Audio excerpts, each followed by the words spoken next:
Hello friends, in this video, we'll look at the question, how can we know that God exists?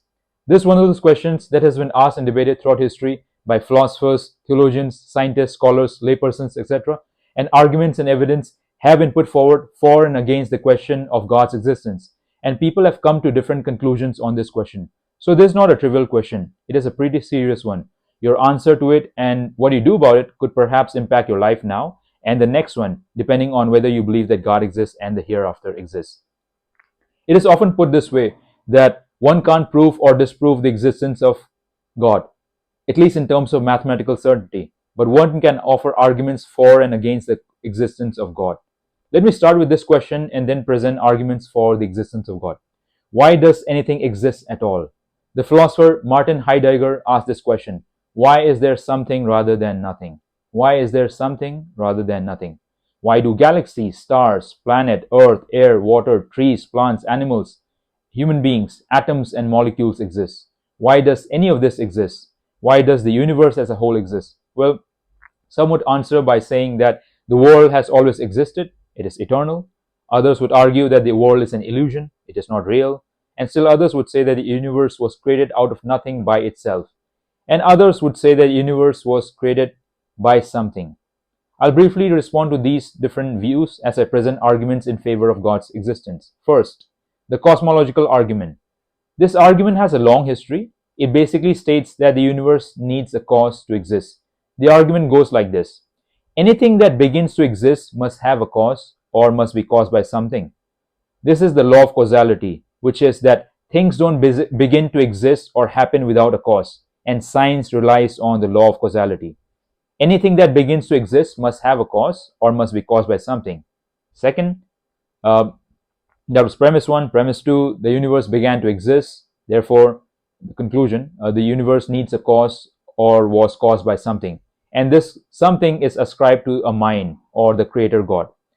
There is both scientific evidence and philosophical argument in favor of the cosmological argument. Let me first give the scientific evidence. The first scientific evidence comes from the second law of thermodynamics. Thermodynamics is a branch of physics that deals with matter and energy.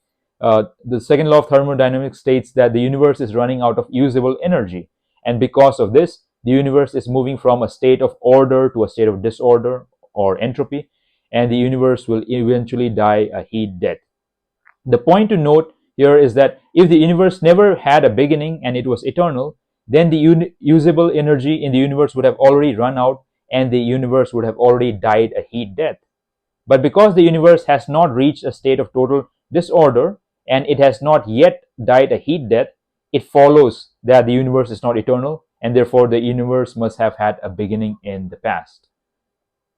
Another scientific evidence for the beginning of the universe is that the universe is expanding. This was observed by the astronomer Edwin Hubble in 1927, and even Einstein in 1929 went to Mount Wilson Observatory in California to see the evidence for himself through Hubble's 100-inch telescope. The evidence showed a red shift in the light from distant galaxies, which basically meant that those galaxies were moving further apart from us.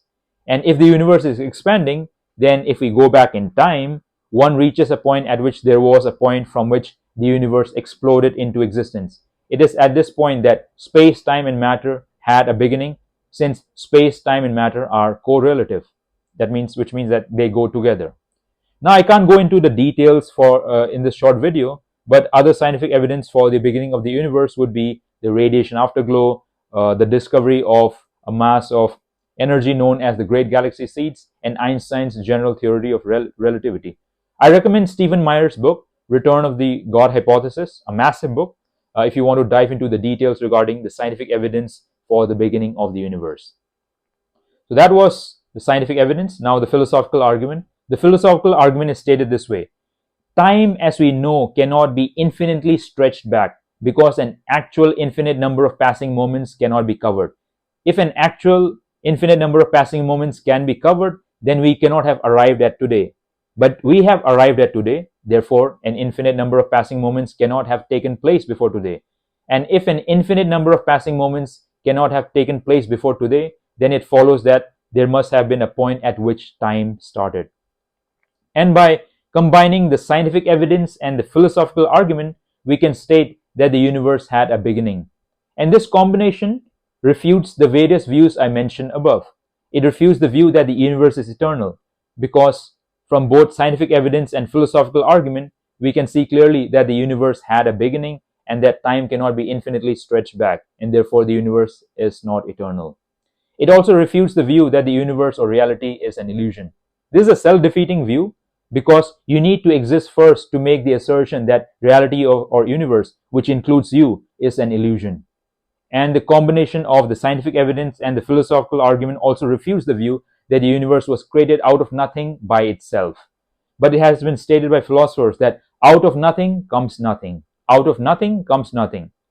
Because for something to arise, there needs to be a cause prior to it or before it, and that cause cannot be nothing.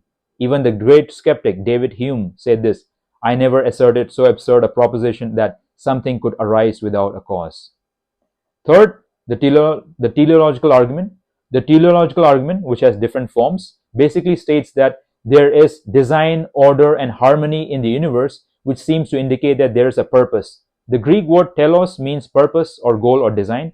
Therefore, this points to the existence of an intelligent designer. If the universe is designed with a goal or purpose, then this points to the existence of an intelligent God. The argument goes back to William Paley, who stated that the universe is like a watch with its sophisticated operations, and the way a watch needs a watchmaker, similarly, the universe needs a maker. Let me give some examples for this argument.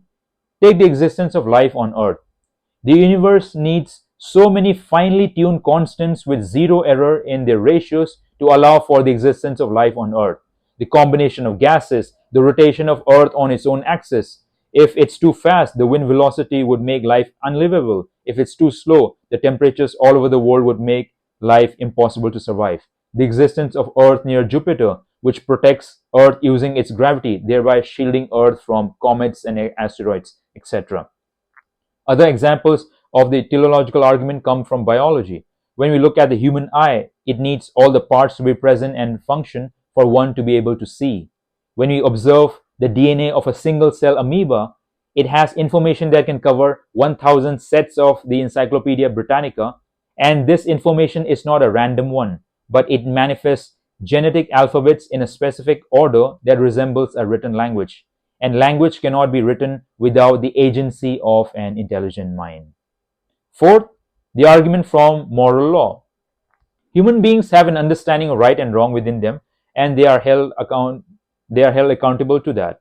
And even though they can suppress this from time to time, the existence of the moral law has to do with what you ought to do, and it is based on a standard. The moral argument basically goes like this: moral laws need a moral lawgiver. Objective moral laws exist, therefore there needs a moral lawgiver. Therefore there exists a moral lawgiver. To make sense of this argument, let me give an example. If you say that someone is wrong and you are right, you are saying that based on a standard of rightness and wrongness. But if you disagree with that, right and wrong would be mere opinions or preferences. To say that Stalin was wrong in killing millions of people would be just your opinion if you don't believe that there's an objective standard of right and wrong. And this objective standard of right and wrong must go beyond our opinions and preferences and cultural or societal norms. In order to know that something is objectively right or wrong, there needs to be a standard beyond us all, and this standard is given to us by God. This argument is similar to what is stated in the Bible in Romans chapter 2, that the law of God, which has to do with the sense of right and wrong, knowing the sense of right and wrong, or having a sense of right and wrong, has been written on our hearts. Fifth, the ontological argument. The ontological argument was put forward by the Anselm of Canterbury in the 11th century, which basically states that God is the greatest conceivable being and that nothing greater than him could exist. It goes on to say that it is greater to exist than not to exist. This was more of a meditation for Anselm rather than an argument, although it has been developed over the centuries by philosophers and theologians. Sixth argument, the Bible from various passages collectively suggests that human beings have an inner sense of knowing God's existence. They have an inner sense of knowing God's existence. For instance, the Bible in Psalm 19 states that the heavens declare the glory of God and the sky above proclaims his handiwork. day to day pours out speech, and night to night reveals knowledge.